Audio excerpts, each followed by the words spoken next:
Day 4, day 5, pang-limang araw na ho ito. Mga boss Chipamo sir, yung alas 12 napapanoorin po natin. Sana naman may kahit papaano mabigat na pang-depensa naman sila. Sabi ni Edgar DP, pineperahan lang si BP Sara.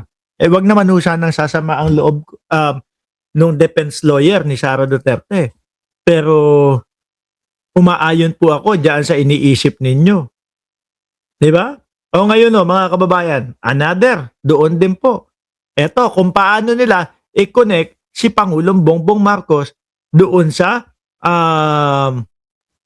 pagbabanta ng Vice Presidente. Kumbaga, ang gusto na lang po nitong mga ito, palabasin, pagmukain ho, mga bossing, na pinupolitika po ang Vice Presidente. Pakinggan nyo ho, mga kababayan. Ito, si Binluan, asan ba? Ito yata Structure involving the NBI. Hindi, mabilis to The structure involving Dali, hahanapin ko. Meron ako mahaba-haba niyan. Ito yata your interpretation of control. You seem to be a smart man. So BBM has control over both the NBI and the DOJ, correct? So, BBM have the control sa NBI at sa DOJ, correct? Okay. What do you mean by control, sir? What's your interpretation of control? You seem to be a smart man. The Department of Justice and the Office of the President, insofar as the function of the NBI is concerned, hindi ho sila nakikialam doon. Kung ano ho yung findings ng NBI, kung ano ang recommendation, sinasubmit po namin ito sa Department of Justice.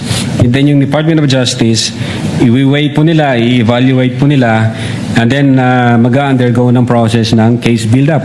Yun ho ang patunay na yung una naming sinubmit, Tsaka ho, mga kababayan, sa nakikita po natin at sa napanood nating video ng Vice Presidente, ano po, matik na iisipin na natin na talagang a-action yung mga NBI, alam na ho Diba, hindi na kailangan pa sabihin na inutusan kayo ni Bongbong Marcos. Tingin ko nga, pwede talaga naman mag-utos ang presidente dyan Bakit po?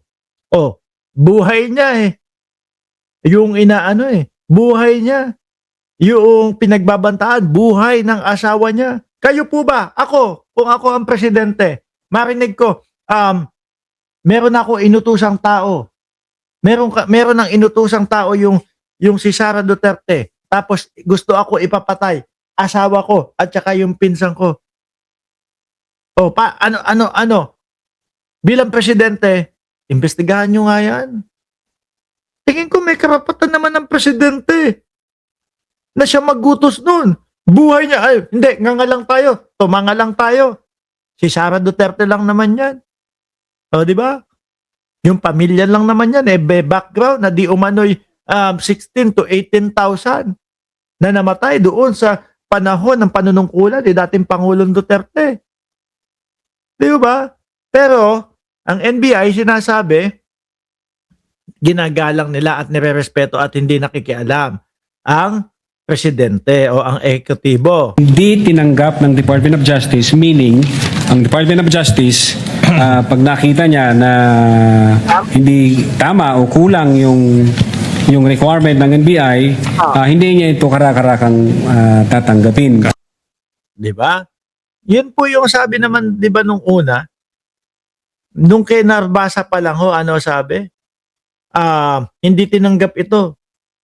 Tapos tinanong niya ulit, bakit bigla nang tinanggap? Napuno na po namin, nakumpleto na po namin yung requirements ng DOJ. So sa madaling salita, hindi lang yung, sige, magtulong-tulong tayo, magkampi-kampi tayo, DOJ, NBI, tapos presidente, magkampi-kampi tayo, tanggalin natin si Sara. Kulang to mga, wag na, okay na, importante, matanggal natin yan. Hindi, ibinalik pa ho sa kanila. Hindi pwedeng ganito.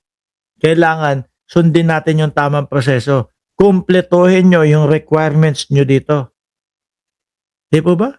Yun yung gustong ipaliwanag po nitong si Jeremy Lotok. Your Honor, that's why, insofar as the DC-15 is concerned, nag-require sila ng mga i-comply namin and then nag-comply kami. That's the time nireceive ng Department of Justice yung aming referral. Very well. just to help you answer, I'll ask a more pointed question. At the time the investigation against VP Sara was being conducted, did BBM had control over the NBI or DOJ? Talagang yun ang gusto nilang ipilit na palabasin po. Pinupolitika ni Bongbong Marcos ng gobyerno si Sara Duterte. No? Si Bongbong Marcos ba ay may control sa NBI? Ano po isasagot sa kanila ni Jeremy Lotok? At the time, the investigation? Yes. Well, being the head of the executive branch, sir, yes, the president is the head of the whole of the executive branch, sir. Very well. Did BBM at any point intervene in this investigation? Of course not, sir. Of course not. So did you just admit to this court that there was no participation on the part of BBM?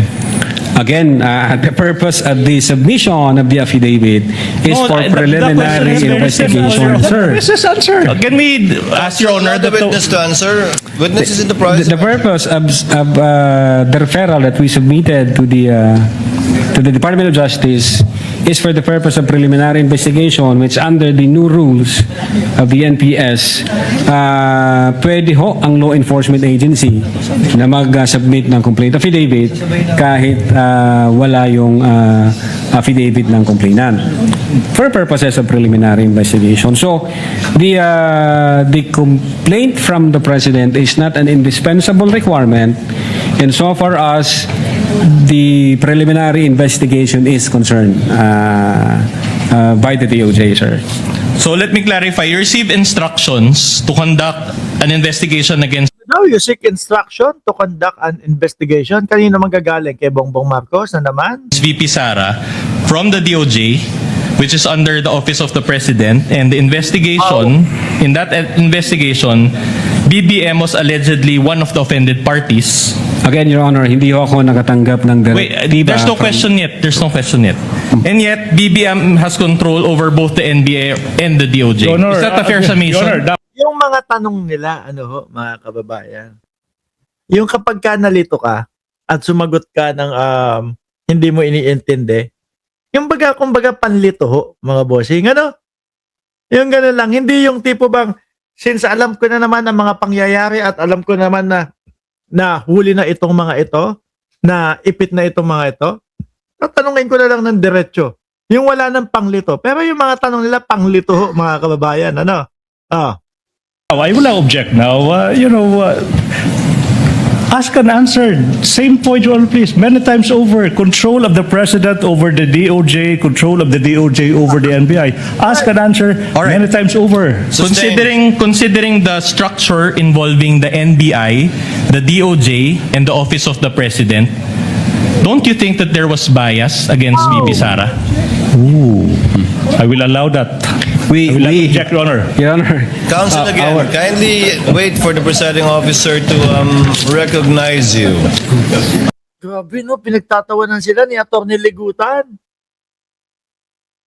DOJ, kikilos yan. No? Pag may mga ganyan po na mga pagbabanta.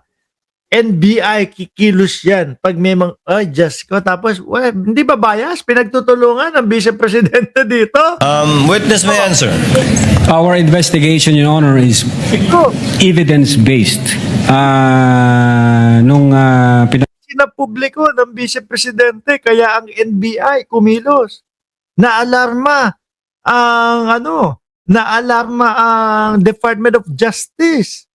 Tapos sasabihin, NBI, tapos Department of Justice, tapos Office of the President. Hindi ba bias to? Nag-usapan ho namin ito nung ina-analyze ho namin ito nung nag-follow kami ng mga phases at analysis.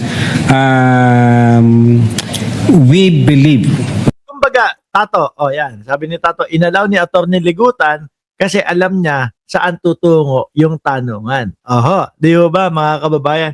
Kumbaga, alam niya sa sarili niya na kaya pong ligwakin itong si Jeremy, mga bossing, no? Jeremy Lotok, ito pong katanungan. Kumbaga, natatawa na lang siya eh. Umaabot sa punto ng ganun. and we agree that among ourselves na buo ang ebidensya, kumpleto ang ebidensya. Tayo nga po, i-allow tayo bilang na saksi dyan Baka ang dami pong mga Pilipino na sumama dyan kasi mga nakapanood po ng live ng pagbabanta ng Vice Presidente, di ba?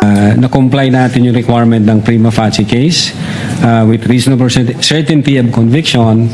So sinubmit ho namin yan sa DOJ na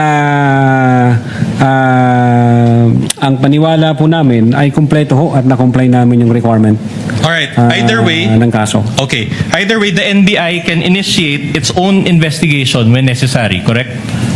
The NBI can initiate its own In investigation. fact, you mentioned RA 10867, correct? Yes, sir. And please allow me to read Section 5G thereof. It says cases involving threats to security or assaults against the President, the Vice President, Senate President, Speaker of the House of Representatives, and Chief Justice of the Supreme Court. You confirm this, correct? Yes, sir. My next question to you is this. While you conducted a motu proprio investigation to help BBM, FL, and the former speaker, did you also conduct a motu proprio investigation to help VP Sara? Yes, Your Honor. The fact that we Yung hindi, tsaka late na lang namang lumabas yun, di ba? Yung sinasabi ho nila, mga boss chief mo, sir, na kesyo daw po merong pagbabanta sa buhay ng Vice Presidente. Late na lang lumabas yun. Di ba? At saka sila lang yung nagsasabi na may pagbabanta sa buhay ng Vice Presidente. Kumbaga ho, mga kababayan, parang naging alibay na lang. Ay, hindi kasi kaya ako nagbanta noon dahil pinagbabantaan at meron merong gustong humanting sa buhay ko Di po ba, mga kababayan? Pero ang sagot po, yes. Nag-conduct din po kami ng investigasyon doon sa gustong magpapatay sa Vice Presidente. Pero charing lang ho yun, mga kababayan. Sino po? Sige, press 1 dyan sa comment section. Press 1 doon sa naniniwala sa akin na charing lang nila yon na kunyari may papatay sa pamilya ng Vice Presidente kasi wala naman tayong narinig. Press 2 kung talagang merong magpapapatay sa pamilya at kay Vice Presidente. No? Kasi ako, ngayon ko lang, charing lang nila yan. Para kunyari binabantaan kasi kami, kaya nasabi ko yun. Pero, dapat po ba yun? Hindi yata.